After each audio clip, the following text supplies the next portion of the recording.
Folks, Emma Doyle is absolutely amazing. She's a former touring pro. She's an Australian high performance coach, a motivational speaker, and apparently in her spare time, she's also a Wonder Woman. With over 30 years of teaching experience, we're lucky to have her here today presenting on how to engage the learning environment and specifically gamification. Emma, I'll pass it over to you. Fantastic. Thank you so much. Really appreciate your time and USPTA Eastern for this opportunity.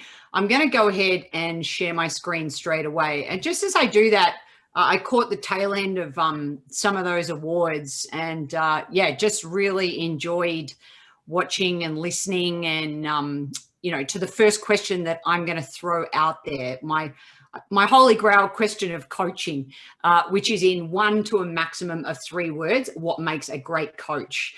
So this is going to be interactive as we go. So I would love everyone just in the chat box, 1 to 3 words, like 3 qualities or a statement. And I'm going to see if I can pull up my chat box and have a look at some of these answers as well. But what do you think makes a great coach? I heard one of the coaches in the awards say something really important as it relates to communication. So I would love for you to throw in the chat box, making it fun. Thank you, Paul. First one, I love it. You're out there, you're giving it a go.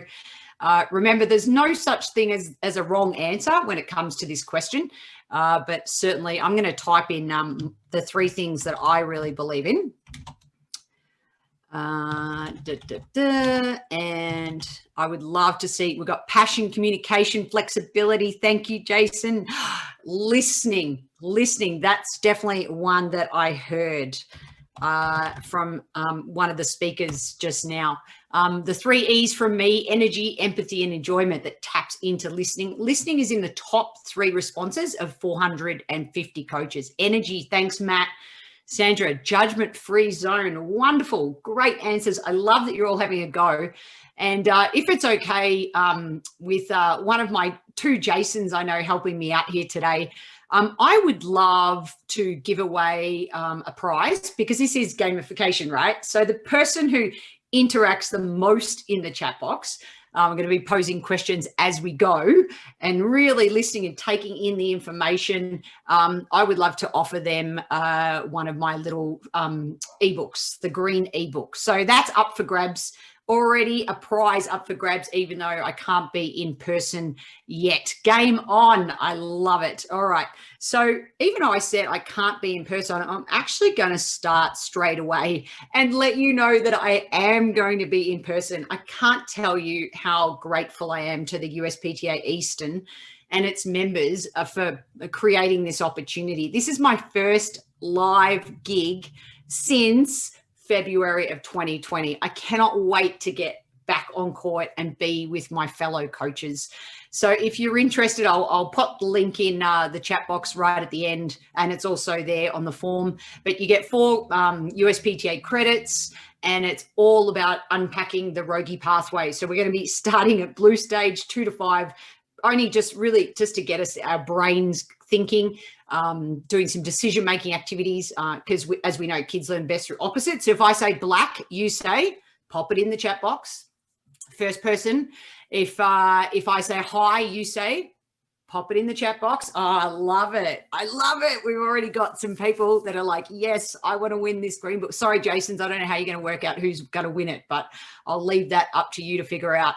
But yeah, really pumped. If you can make it May 8th, Saturday afternoon at the National Training Centre, would love to see you there. But without further ado, let's get into some more gamification. And we're actually going to start with a question. Again, throw it in the chat box. All right. How many people live on planet Earth? Okay, just have a go. Remember, you can't really get the answer wrong. All right, just have a go. I'm going to give you 5 seconds. 4, 3, 2, and I'm loving these answers. Yes, yes, yes. Everyone's having a go. And there it is, 7.6 billion people on this planet, right? So now listen to the next question as it relates to gamification.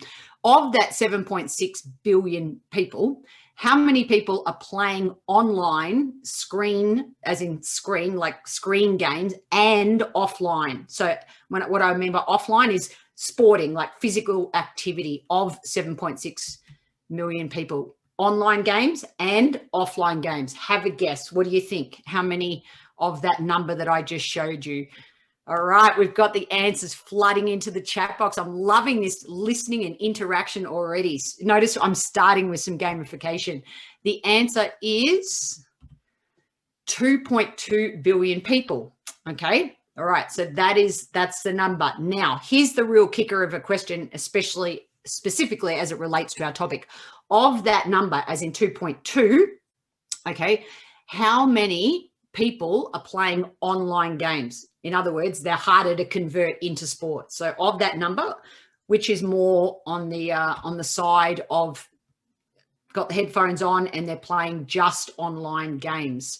I'll give you 5 seconds. Thank you. Everyone's kicking in the chat box. I'm loving it. I'm loving the gamification already. Remember, you can't get the answer wrong. A few more seconds. 5, 4, 3, 2, and 1. The answer is 1.5 billion people. So in other words, if we think about that, we've got those 1.5 billion people that are sort of harder to convert, okay, into potentially playing sport. We've also got an addiction rate of 12% of that number. And how many times a day are people, using the internet? 27 times a day. Okay, so here are some of the latest statistics. So it's our job as coaches, of course, is how can we convert some of these gamers into, sure, play your games, but let's also enjoy physical activity, being outside, and of course, falling in love with tennis, which is one of our big philosophies that I heard through the awards there. All right, the 2 more questions in our little gamification here. How many times an hour do people unlock their phone? How many times an hour? And this stat, I think, is a couple of years old, so it's probably even higher than what the answer I'm about to give you. But so in this next hour that we're going to spend together, potentially I'm going to lose you, hopefully not, but you're going to want to open that phone 9 to 10 times an hour. So like I said, I love the numbers in the chat box. Thank you. Everyone's throwing it in there. Yeah, it's probably higher than that number now. Like I said, these stats, about a year old.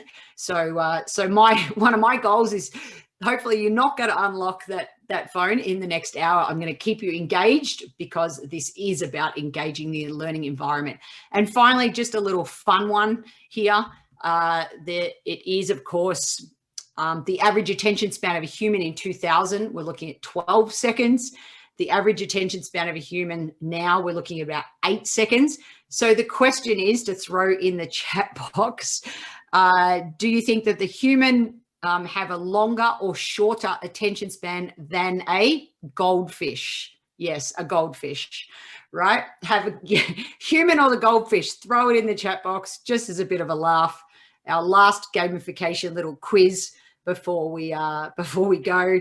Well done, Paul. You've got it. It is, of course, the average attention span of a goldfish, 9 seconds. Beats us by 1. So again, my goal here today is to hold your attention, not have you unlock your phone, and let's just have some fun in this next hour together. Why and what's the motivation behind even talking about this topic? Well, what's the current status? The current status is, of course, the kids of today. When we look at this generation, throw in the chat box. Does anyone know what any of these generations are called? So obviously baby boomers, and we have the Gen X, and then just throw in anything what came next after the X's. Yeah, great. We've got some Ys, we've got some Zs. And just remember, of course, that the current status is instant gratification. Kids of today, they're so used to things happening instantaneously. Okay. They also can create that impatient. I remember when I was a young coach, I started out in exercise physiology. And so I'd warm the kids up and get them ready to go. They have this light sweat going on. and a really experienced coach in Melbourne. And he's a great coach and great guy. But then he used to tell what I would call war stories. So he'd stand there for 20 minutes telling us an awesome story about Wimbledon and, you know, playing and coaching. It was great. But then he lost his audience, but the messages were very good. So they are impatient, these next generations. We've got millennials. We've also got Gen Y and Alpha. Well done. Nice. Christiana, I hope I pronounced that right. Awesome. That's that next generation coming. Well done. So that's this now culture. So if that's our current status, and we know that about kids, potentially, if we look at tennis as a product, our ultimate fear is that they're going to come and say, oh, this sport's boring, and they're going to quit unless we do something about it, of course. So we don't want that. That's not what we want, but that's potentially one of the ultimate fears that we have. And then if you go back to these baby boomers or Gen X's and Y's, what are some of the values that we see within coaches? Okay. And what is there a conflict? I mean, that's the question you've got to ask yourself. We see loyalty, we see dedication, we see commitment, we see patience. So that's a good thing. Flipping the non-patient. We see a lot of intrinsic motivation. We're dedicated. We like to learn. Family's important. Belonging's important, and that's important for kids of today as well. And respect. You know, we walk out on the court as coaches, and we start from a position of thinking, yeah, look, I'm the coach. You know, I want you to respect me. And unfortunately, it has to work the other way around.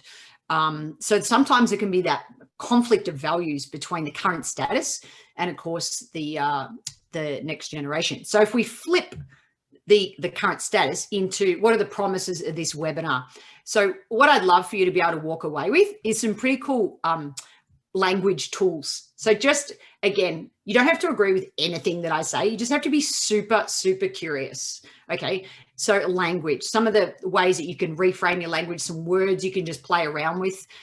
For example, just, mission instead of tactics. Okay. Just your mission here, should you choose to accept it, they probably won't get that joke. Some of type in the chat box, yes, if you just got my indirect joke there, or from what movie that's from.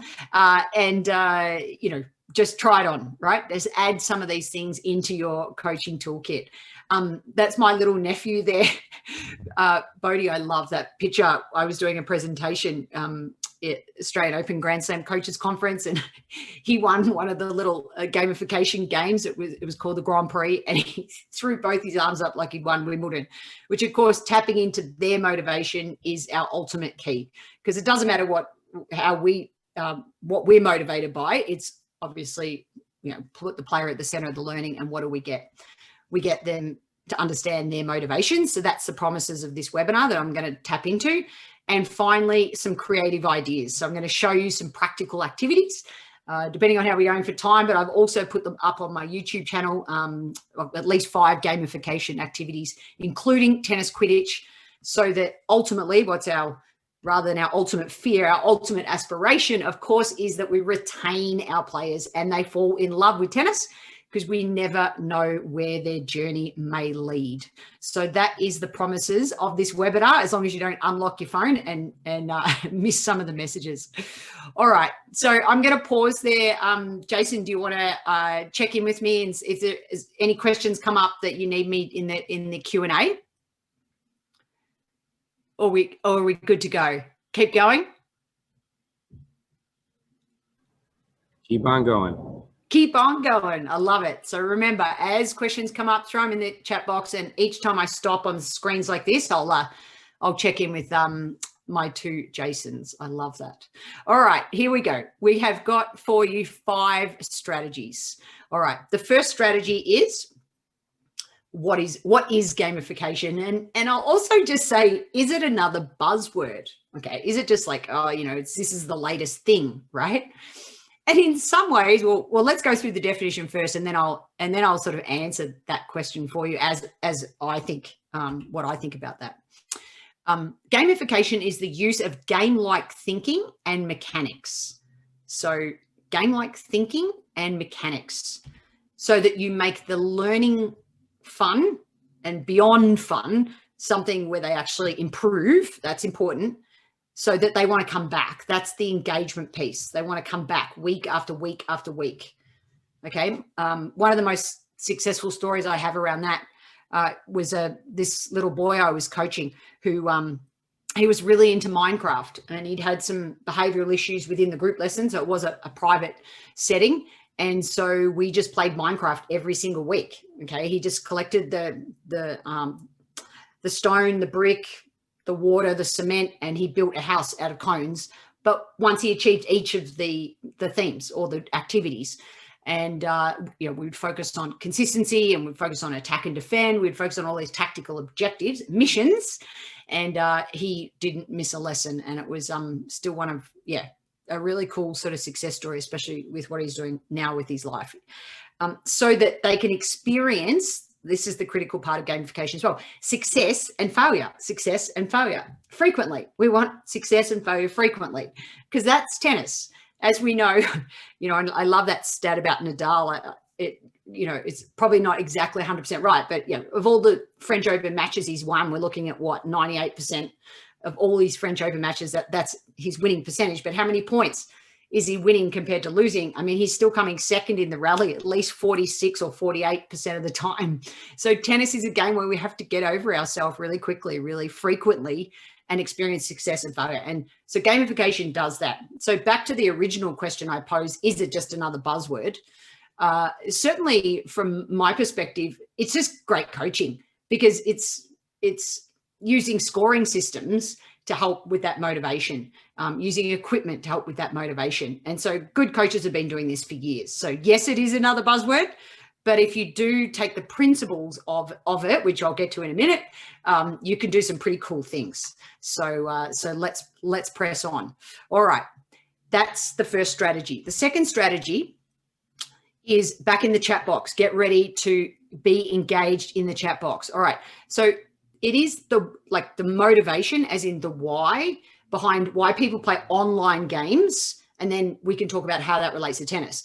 So first of all, if there's any gamers out there, then you might know what some of these, so the letters are just have a guess. So even if you're not a gamer, what do you think C stands for? What do you think? I love that 1, 2, 3, go tennis. Communications, excellent. I love that you had a go. PS, what could that stand for? RPG. You may have heard of that one, and you may have heard PvP. And if I hadn't heard of any of these, and I'm certainly wouldn't consider myself a gamer, right? But we can learn them. Oh, yes, nice. I'm not sure the name there of the person in the chat box, but role play games. So we've got one correct answer there. Well done. Role play games. Awesome. PvP, you may have heard of that one. And then S, have a go, and just have a go. What do you think it could stand for? All right, because I'm about to reveal the answers, so I'll give you 5 more seconds. I love the strategy. I'll just throw that one in there. I love it. Fantastic. Oh, close, very close, Tom. PvP, person to person. Oh, very, very close. All right, let's have a look at the answers. These are the 5 reasons that people play online games, and once you see them, you'll go, wow, this is tennis. Aaron, player versus player. Thank you. Correct. So we got 2 out of 5 as a group there. Well done. All right, so let's reveal the first one and think about how that relates to tennis. So the letter was C, and it stands for, thank you for having a go, collectors. So they play games because they want to collect things. Now, let's just think about that in the context of tennis. Obviously, you can't win a game unless you group 2 points in a row, like in the traditional format. I know we have sudden death juice, or I forget what you call it here in America, but that's what we call it back home. But, we're talking about grouping 2 points in a row. I mean, that is tennis, right? You have to collect points. So collectors is a big one. The next one is, so PS stood for puzzle solvers. Make no mistake about it. I'm sure you will all agree tennis is a problem-solving game. We have to solve the problem. The famous quote, I'm not sure who originated, it was either Jimmy Connors or Jim Courier, the JC men, said, I've never ever lost a tennis match in my life. I've only ever run out of time to solve the problem. I love that. Imagine that. I've also got my little fortune cookie ball here, right? So if one of my players, you know, comes second in a match, just cut open the ball and just have them pull out a fortune cookie. Maybe, Jason, you can ask me to read whichever one I pulled out later, right? So it's a problem-solving game. All right, no, I'll read it now. This one, I either win or I learn. So there you go. I love it. All right. Now, the next one, someone did get it, which is role play games. So a narrative. So taking players on a journey. Hello, that's what we want. We want them to retain players. We want to fall in love with tennis. So how do we do that? It's a journey over time. We've got to sell the journey. If they can see where they're heading, I mean, it's, you know, unlocking the Rogie pathway. We're going to be doing at the National Training Centre on the 8th of May. I know that you all want to come and join us. Role play games, and big on role play, especially in that blue stage, that 2 to 5 year old stage. All right. The next one, somebody got it, was player versus player. All right. Make no mistake about it. Player versus player. Hello. That's tennis. Yeah. PvP. It's a battle. It's a battle of competition. And one of our goals, of course, of as coaches is to help kids fall in love with the battle of competition. So once we've got, you know, introducing it at that red stage, and once, you know, they've got a partner, and then at orange, now we can start to say, now you're playing against your partner. So at green, now that person becomes an opponent. Player versus player. And then finally, the S stands for social. People play because their friends play. You play, so I play, right? And that, you know, I'm sure you've had even a parent this week was asking me, her daughter doesn't want to move up to the next class because her friends are still in this class. So even though her level's there, she's like, I want to stay with my friends. So they're all the tricky things as coaches we have to navigate through. But social is a big part of it. That sense of belonging, I'm sure at the club, you can all relate to that. So that was strategy number 2. All right, time for some interaction in the chat box. I've mentioned 2 of my favorite sort of, oh, there we go. I've already got one up on the screen. There you go. So mission is one of my favorites. So think about language and how this strategy relates to how you can adjust your language. What else have we got? Throw it in the chat box. When you think gaming and you think gaming language, a lot of what I'm about to show you, I'd never even heard of. And again, like I said, I'm not a gamer, but remember, you can learn it. Okay. So I am a Generation X girl. So missions, it was one that I've already said. Does anyone, please in the chat box, just throw out anything else that you know? Yeah. Levels. I love that. I love that sense of accomplishment through, remember, collecting things, and they move up the ladder. Collect, gather. Inventory, right? Yep, bit more of a, maybe it's a green stage or a yellow ball word, but still they're the things that you can sort of talk about. Recall, you can reboot things rather than replay the point. Let's reboot the point. Just a different way of getting into who they are and the type of language that they're used to with the games that they enjoy. One of my all-time favorite orange ball activities is lock and unlock the court. Lock and unlock the court. Battle was one that I mentioned earlier. I love battle. Copy and paste. Nice one. 1, 2, 3, go tennis. Love that. Has anyone heard of this one? Res, okay, which is basically where you die or you lose a life, but obviously you can come back, which is the respawn. You can re-enter the game. Okay, so just again, little ways of, I'm sure everyone would have played, actually, let me reframe that. You may have heard those old school games, you know, where you lose a life. Okay, well, you can change the language around that to really be in their realm or their world. So you're inside what they're inside, so that you can restore and you can get energy. Okay, and those energy could be HP points, which is health points. Some nice little indirect potentially bonuses around that and around language. Okay, so so thank you for in the chat box just having a go. All right, so strategy number 3 is equipment. All right, and after I go through this slide, I'll pause just to see if there's any questions that have come up so far in the chat box. The coolest thing about all these pictures in this equipment is that most of them are old school, really, really old school. So if you do come and join us on the 8th of May, you can see that I'm so keen to get back on court. I'll be bringing my little, right, but at home, the last business that I ran, director of sort of an indoor set, we had these large timers. So, the coach is always saying, all right, ready, set, go, when you're timing an activity. Well, why not have the kids just self-time and self sort of create the pressure on themselves, flipping over the old school timer. I've got my little miniature equipment here, the pegs, or if you've actually got clothesline pegs. I mean, I actually, to be honest, quick funny story about, I ended up, a girl from Melbourne going to Murfreesboro, Tennessee to play D1 college tennis back in the early 90s or mid 90s, whatever. And I'd never seen a dryer before. I'd never used a dryer, and in Melbourne, all linen clothing was really, really popular. So I threw my linen in the dryer, and of course, what happened? Everything. Speaking of miniature, everything came out like tiny, like my shirts and Anyway, it was the best thing that ever happened. I had to go down the Hickory Hollow Mall in just outside of Nashville, and my college teammates Americanized me with some khaki pants and checkered shirts or whatever it was back then. But I love, again, I'm just telling you that story. That was a bit of a random story that wasn't planned in this presentation. It just came to mind. But the point is, it's old school equipment that you can use to gamify your lessons, which is pretty cool. So does anyone can relate? Dice, cards. Oh, and with cards, these are some of the cards that we use. Like these are all homemade, right? So the Girl Power Camp cards. So they're all gemstone affirmation cards, right? So this is the onyx. I am powerful and explosive. One of my favorite, the ruby stone, all related to the stone that we use in the Girl Power Camps. I am courageous, right? So cards, right?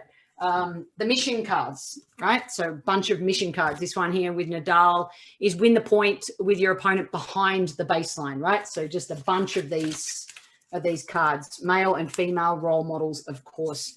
The ladder, collecting, moving up levels, right? Bean bags, old school bean bags. Love bean bags, especially for your younger classes.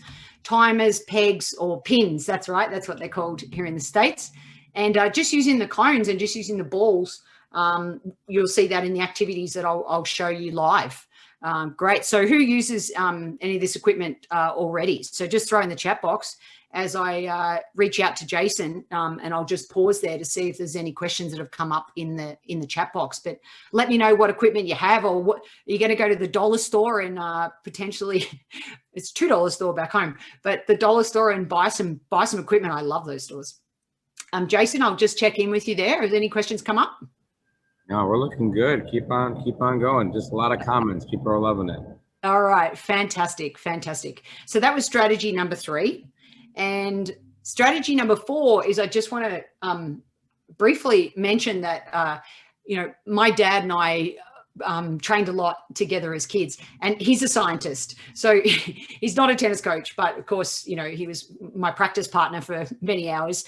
So he's always saying, hey, Emma, these activities are actually, there is a connection to the brain, and it does help in those formative years develop things like memory recall. So you would have seen on that previous slide, actually, let me just go back to it. One of my favorite games, just put 4 cards at the front and 4 cards there, and only 2 of those cards are the same. And so the kids, you have to do something. It might be win a point, but it might not be win a point. It might be just if you get 2 serves in, they've got to flip a card over. They've got to try 2 cards and try and remember where all the cards are and then match up the cards. So, that's helping with memory recall. We've got construction with the problem solving. With the constructing the sequence of points. And problem solving. So left brain, right brain, all these things do actually help build that neuroplasticity, which is so important, especially in the formative years and at that onset of puberty. So there is a connection to the brain. And finally, the last strategy is please just remember, I think sometimes it can get really lost. What can get lost in gamification is when you try and do too many gamification things within one lesson. All right. So,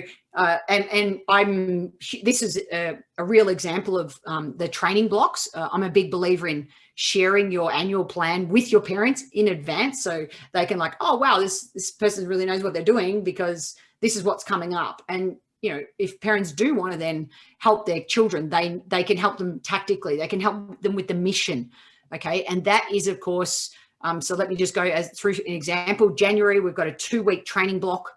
The theme is AO, the Australian Open's obviously normally on during January. The tactical mission is consistency. The physical, this is all based on the A through Z program, agility, balance, and we have colors, coordination, dots, effort, flexibility, etc. And then notice the gamification always relates to some sort of mindset skill or a mindset mindset skill. So consistency, you can imagine flipping over a card. Let's say it's an old school deck of cards and black is backhand and red is forehand, and you flip over a 5 red, then you've got to potentially hit 5 forehands. And if it's a red stage game, it could be just 5 forehands into a target or into a player catching in a cone. And that's, so the mindset skill related to that is focus. The cones, flipping over the cones, turning the cones is related to problem solving. And you'll see that in one of the activities that I'm about to show.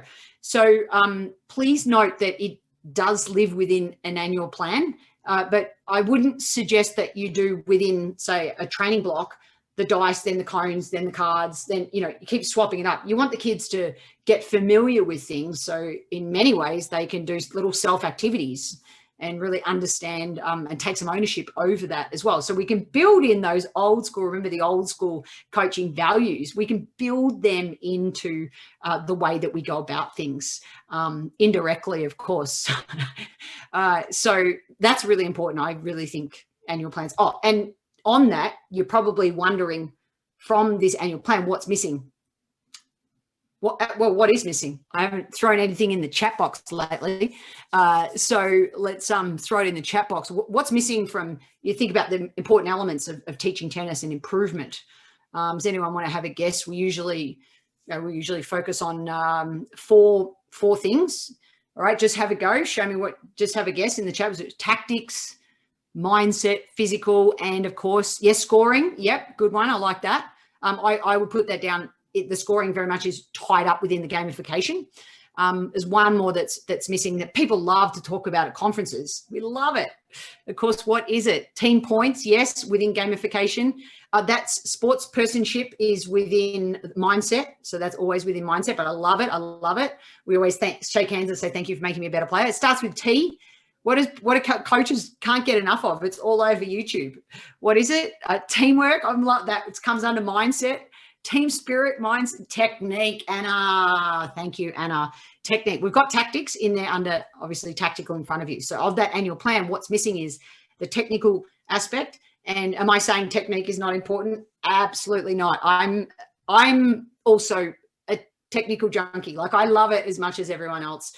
And I'm really grateful for the early foundational years that I had back in, through a lot of different mentors on my technical sort of foundation. But remember, within an annual plan and what you're going to give to the parents, I don't necessarily believe putting a technical objective up in front of the parents is the best way to go about it. So the technique is within the tactical foundation. So once I've got a tactical foundation, consistency, then it might be making sure I've got a loop on my forehand each time. So that's the coach's job, to progress, regress, and to improve the player.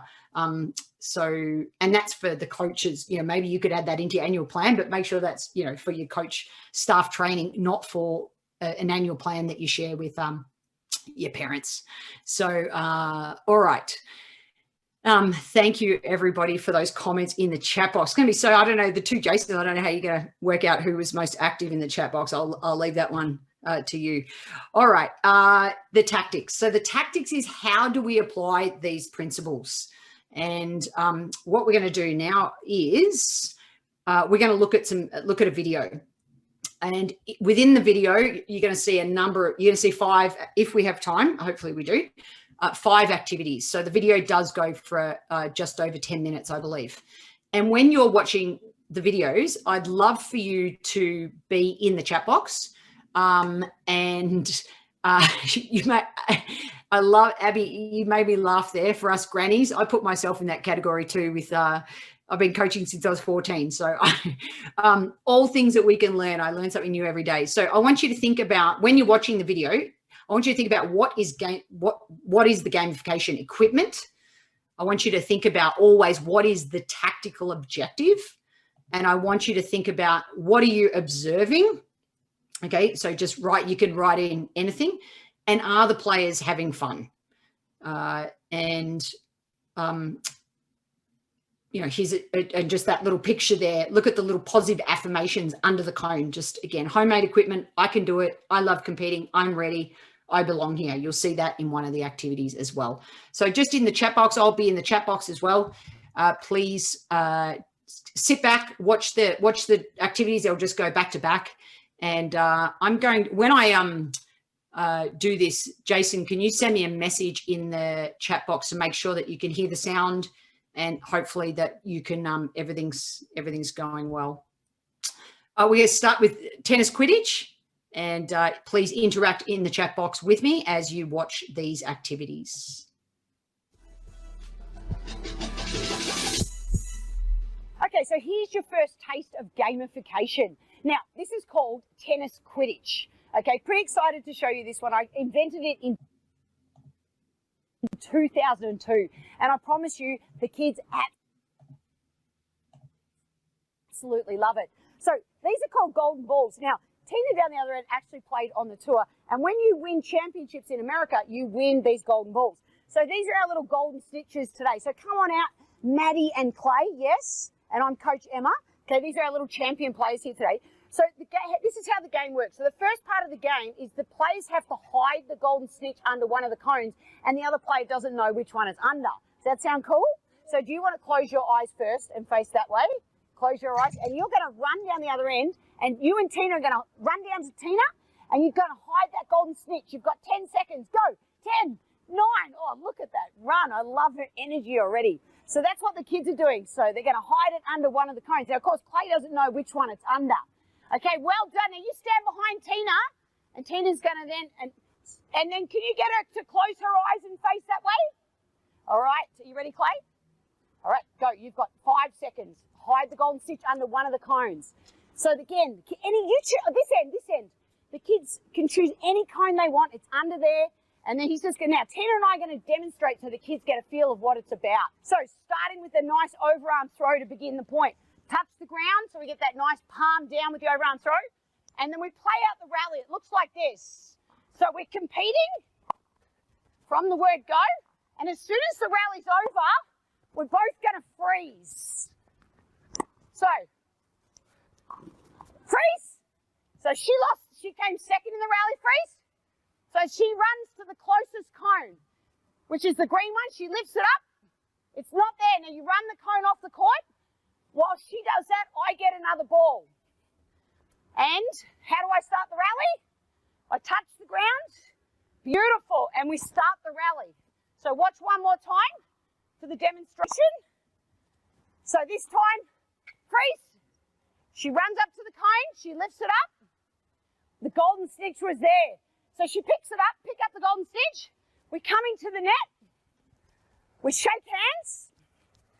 And we always say, thank you for making me a better player. I grab the golden snitch, but before I do, she has to tell me one thing I did well. So what's one thing I did well today? Just in those points. Consistency. Consistency. So I take the snitch. That's the game. The first activity is called hat trick. And in this activity, of course, in Australia, do you have hat trick in America? Does anyone know what a hat trick is? 3 points in a row. In tennis, it's really important that we learn how to group the points in a row. So here are our star players here today. We've got Sebastian, we've got Blake, and of course we've got Clay.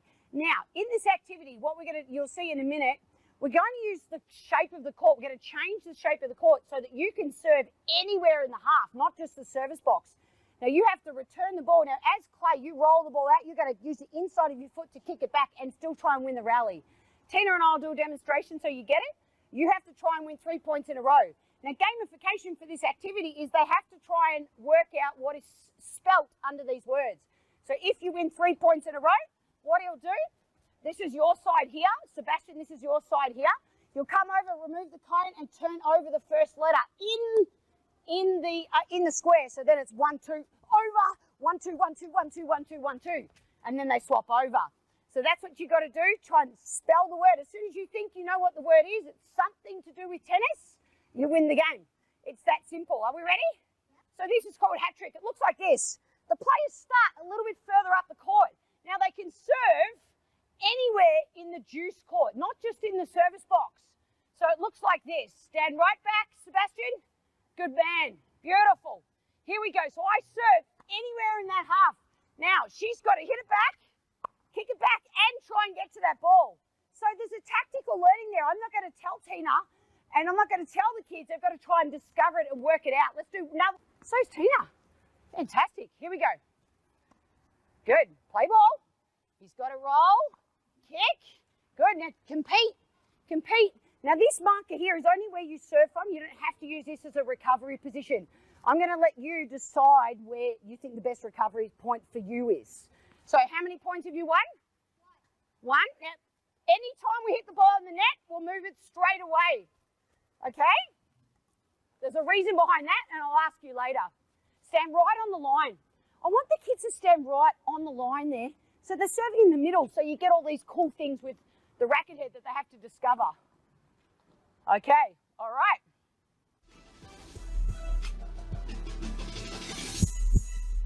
This next activity is called Ripper Return. So the focus is going to be on Clay, who's going to be returning. So Clay, watch me.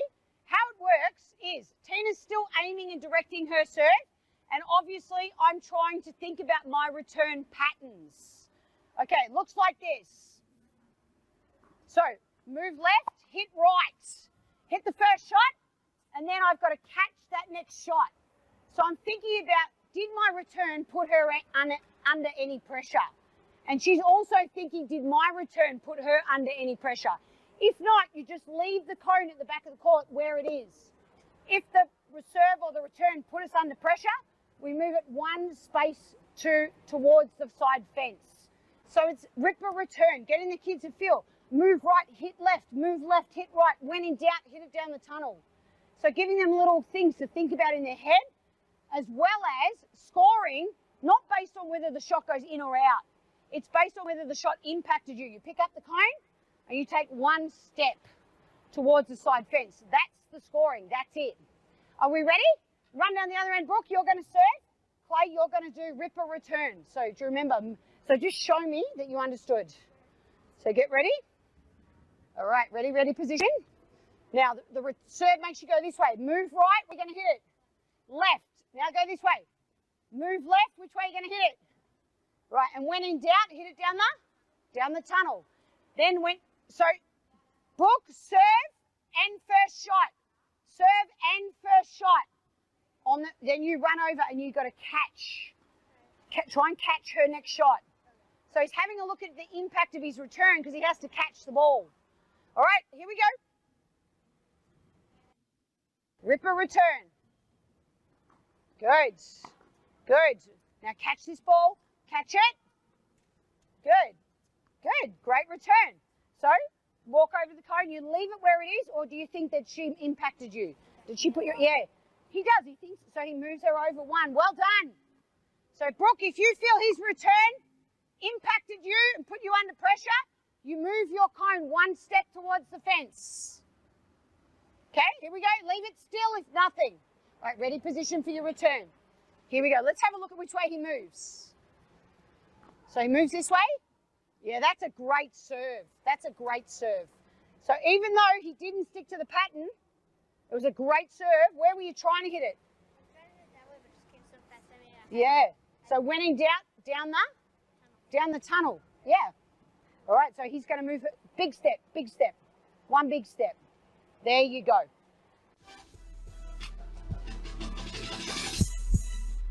Activity 2, it's called North, South, East, West. Now I want to introduce you to our next little superstar, Brooke, another lefty. In this video, I'm loving how many lefties that we've got. It's, you know, you never know when you're going to come up against a lefty.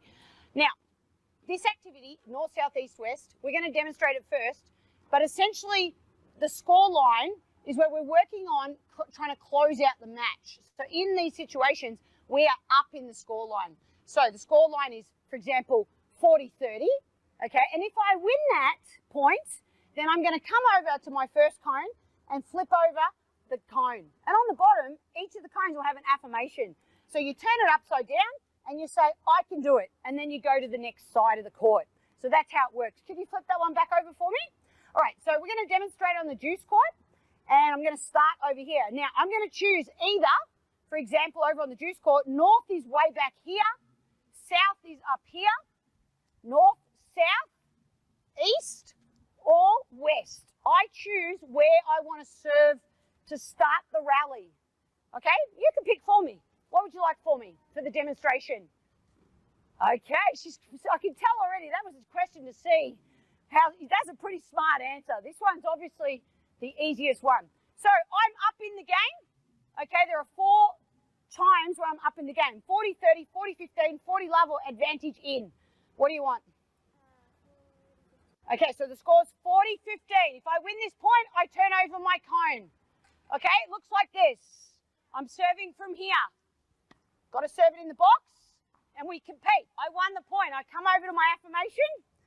I turn it over, and it's I can do it. So I say that out loud. I can do it. I come over to the next side. I choose another score line. I'm going to choose south this time. And we've already done 40, 15. So now we're going to do 40, 30. Okay, I'm serving from here. Here we go.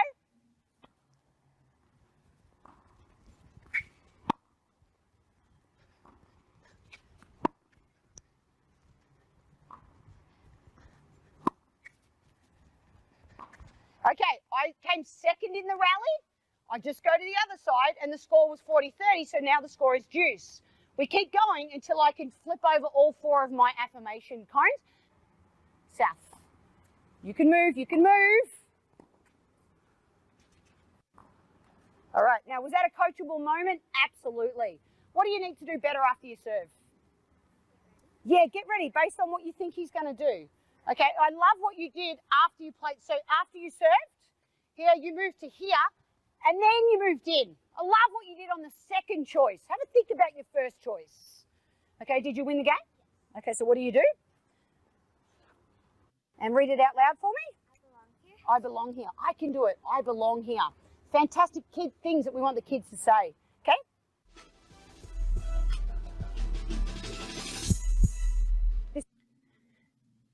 Okay, I'm going to pause the video there. And unfortunately, I wasn't able to interact with you in the chat box because every time I did, the video froze. So you learn something new every single day you present over Zoom. So look, you know, I think one of the comments I saw come up, is it really that simple? Yes, it really is that simple. So you would have seen in the Quidditch game, there's a whole series that goes before it, like a bit like a narrative.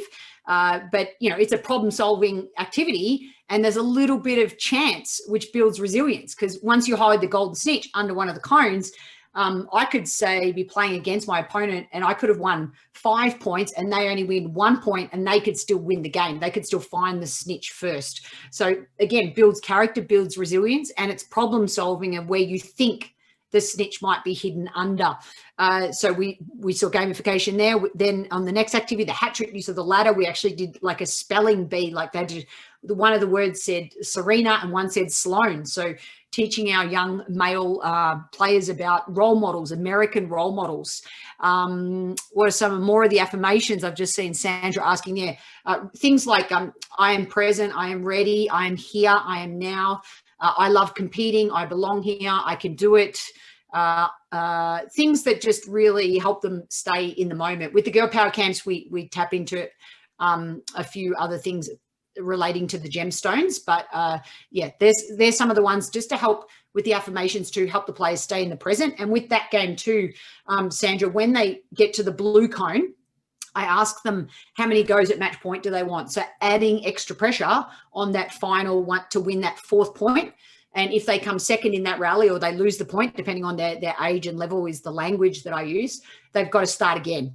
All right. So if they say they want one chance to win, to flip over the last match point, the last cone, which says I love competing usually, then they've got ways to embrace that last point, rather than, I know certainly in chapter 1 of my life, maybe you can relate, you know, those coaches, and I was guilty of this as well. where you do this lesson and then you say, right, last point, and you compete for the last point, and it's like you don't do any other competing the whole time. I think gamification, you layer in the competition throughout as we go. But I'm going to pop in the chat box. There was one more activity to go, the Baker's Dozen, and the gamification is using the balls. He's got 13 tennis balls to be able to hit wide body tee on the deuce and the advantage sides. So you can use the balls, you can use the cones, you can use the ladder, and obviously closed pegs or pins, are great for more red ball to help them with scoring. And you can move them across the net, you can move them up the net, you can pin them to their hat or their clothing. So we tend to use those more in red ball, but you'll just get a feel for that based on your players. All right, so thank you for those questions. Sorry I couldn't interact with you. Final activity is called Baker's Dozen. Stop that. So all right. So what's the game plan? We've reached the game plan for this presentation, and hopefully then we'll have some Q&A. Let's just recap the benefits of gamification. Hopefully you saw within that there's a little boys survivor camp, by the way, and see the he's wearing the yellow on him, but the immunity beads. So when you wear the immunity beads, you can't lose the point. Again, the $1 store, right? So go get yourself down to that $1 store. All right. Some of the benefits. Can anyone type in the chat box? Let's get that chat box going again, just to bring it all home. What do you think are some of the benefits? What did you see? What are some of your thoughts now that you've sort of 45 minutes through this presentation? Anyone want to get that chat box active for me again as I pop some up on the webinar as well? They experience success and failure, embracing pressure, building resilience, allows for problem solving, understanding different motivations, tapping into imagination. Thank you, Abby. Fantastic, wonderful, and engaging and fun. And we're really, you would have seen in all of those activities, there was always a strong tactical theme that then could drive the coaching and the technical elements as well. You can do gamification for technique as well, for sure, which hopefully makes it fun and they improve. And then that's what makes it engaging for them to want to come back. All right. As I mentioned, anyone in the chat box, anyone want to join us on the 8th of May? The effort is definitely worth it. There's the link down the bottom. And as soon as I stop sharing my screen, I'm going to pop all these links that you're about to see in the chat box. But there's a form.jotform.com/USPTA Eastern /specialty. And it's Coach Youth Tennis the Aussie way. So we're going to be unpacking the Rogie pathway, going through all the stages as it relates to building independent decision makers. And we're going to be looking at some really cool serve progressions as well, technically. We're meeting at 12:30 in the lobby of the National Training Centre. I don't even know where that is yet, but Jason assures me that I will find it. At 1 p.m. to 5 p.m. is the course time. I would love to see anyone going to come. I hope so. And please share it with any of your other coaches. Just a couple of other things. If I've sparked your interest, my ACE Coach membership site is only $10 a month, 2 cups of coffee. And you'll see there's a whole gamification course in there, as well as 16 or 15 other courses as well. I'll pop all the links up in a minute. And USPTA E 2021 is the discount code to get all 5 of the books that are all about the Rogie pathway. There's 5 of them. That'll bring that price down to $40, but only within 24 hours, because I'm all about taking action.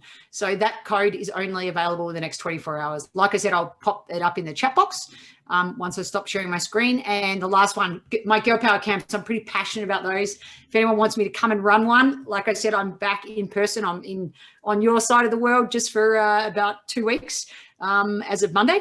I can't wait. That'll bring that one down to $50. It's USPTA GP for Girl Power 2021. And I'll throw that link in the chat box. So finally, what is your game plan? Implement 2 gamification strategies for me this week or within the next month. Check out more of the ACE Coach education or subscribe to my YouTube channel. I've only just started uploading videos. There's a whole series on how to fall in love with the continental grip. It's all gamified, would you believe? And how to develop rhythm on a serve. And for 40 points, anyone wants 40 points, that means you're going to join me on Saturday week, 8th of May, to win the game. Ultimately, it is about engaging your players. It's been a pleasure. I know I certainly always have lots of content to share, so I hope it didn't feel too rushed, but you can feel the energy and the passion, and maybe it might have rubbed off a little bit. And yeah, just can't wait to see everybody, hopefully on the 8th of May in person. So excited. I know I've said it 50 times, because the ball, as I always say, is in your court to win the game. Oh, there we go. Don't want to wreck my new camera, but it's always in your court to take action. And I would love for you to take action as a result of spending an hour with me where you didn't unlock your phone. You listened beautifully, which is what makes a great coach. And thank you so much.